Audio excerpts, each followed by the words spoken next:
From the time we're kids participating in sports, we're told that there are three essential parts of exercise: a warm up, the main exercise bout itself, and a cool down. Yet, interestingly enough, research is demonstrating that the last mentioned mightn't be as important as has been traditionally thought. So today we'll have a look into why. But first, as always, please take note of our disclaimer. In essence, a cool down is suggested to do the opposite of a lot of what a warm up aims to, with the exception of both thought to reduce the risk of injury. A good warm up helps prepare us for the demands of an upcoming exercise by gradually increasing heart and breathing rates, improving blood flow to our muscles, and easing our bodies into more of a fight or flight state. As a result, our body temperature increases, hence warm up, and consequently our muscles become more flexible and less prone to injury. So, with that in mind, a cool down then is thought to contrarily reduce heart and breathing rates moderately, shift us to being more in a rest and digest state than a fight or flight one, gradually cool body temperature, hence cool down, and ultimately bring our bodies back to our original state prior to warming up. But on top of that, cooling down is often proposed to have even further benefits. One is the reduction of muscle soreness and fatigue caused by exercise, i.e. delayed onset muscle syndrome, or DOMS in short. Since a cool down increases blood flow to and from muscles, it's thought to lessen the buildup of deleterious metabolic byproducts of exercise in muscle, such as lactate, and consequently improve muscle soreness and fatigue. I'm sure you'll have heard of lactic acid being a waste product of exercise, but it's more accurate to say lactate for reasons we won't get into here to keep things simple. Other benefits of cooling down are said to be decreased stiffness and muscle damage, improved psychological well-being and range of motion, and helping to avoid fainting or dizziness. Nevertheless, although many of these widely accepted beliefs of a cool down may make complete sense in theory, it doesn't appear to be what the research indicates. For instance, a narrative review in 2018 by Van Horen and Peake summarized the current literature on the effects of a cool down on psychophysiology, performance, injuries, and long-term adaptive response. Their findings can be observed in this table. The green represents studies demonstrating a significant benefit. The blue shows no significant difference or an inconclusive effect, and the red displays significant harm. Note that the vast majority of studies reviewed were categorized as blue. Following then the researchers' analysis of the data, it led them to conclude that despite conventional wisdom, cooling down doesn't appear to prevent injuries, reduce DOMS or muscle damage, reduce stiffness, improve range of motion, help psychological factors such as sleep or mood, and overall the cool downs are largely ineffective for improving most psychophysiological markers of post-exercise recovery. Also, they propose that cool downs may even get in the way of muscle glycogen resynthesis, and that lowering body temperature seems to pretty much be the same whether you cool down or not. That being said, Van Horen and Peake still highlighted some significant effects, such as partially preventing immune system depression and promoting faster recovery of the cardiovascular and respiratory systems. So it's possible that long-term regular cooldowns could help reduce respiratory illnesses or cardiovascular complications following exercise.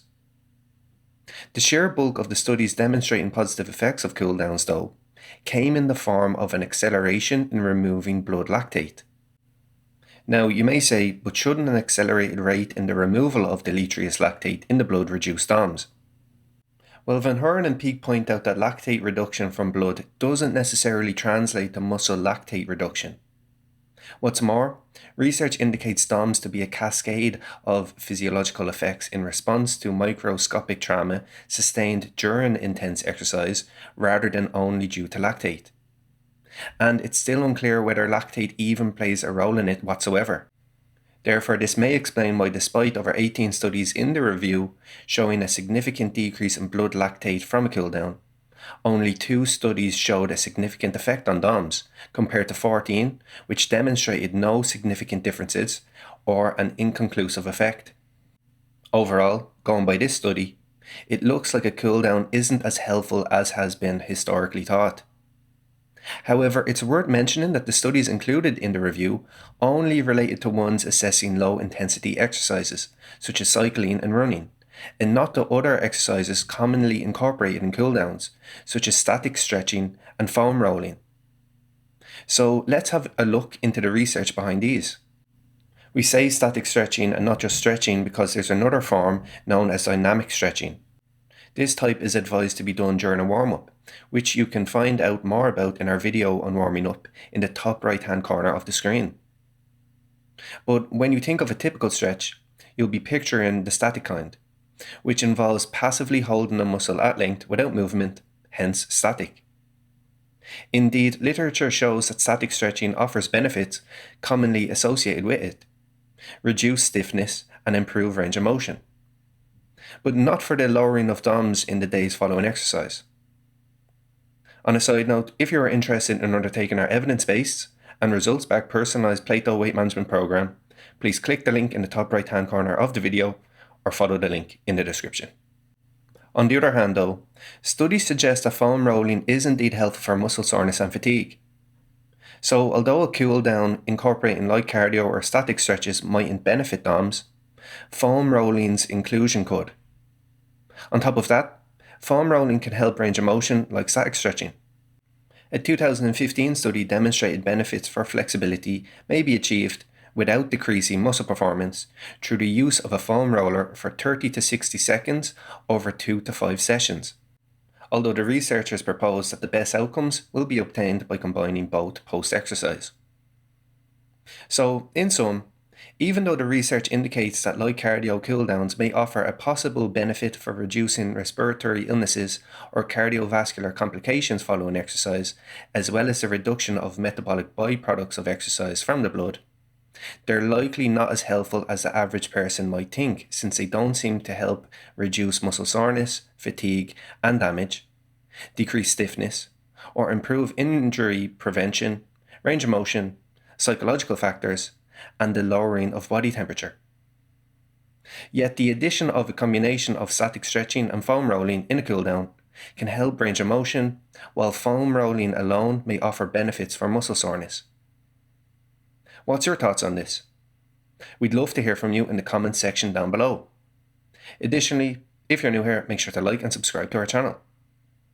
So, that has been our video. Thanks for watching, and I'll see you next time.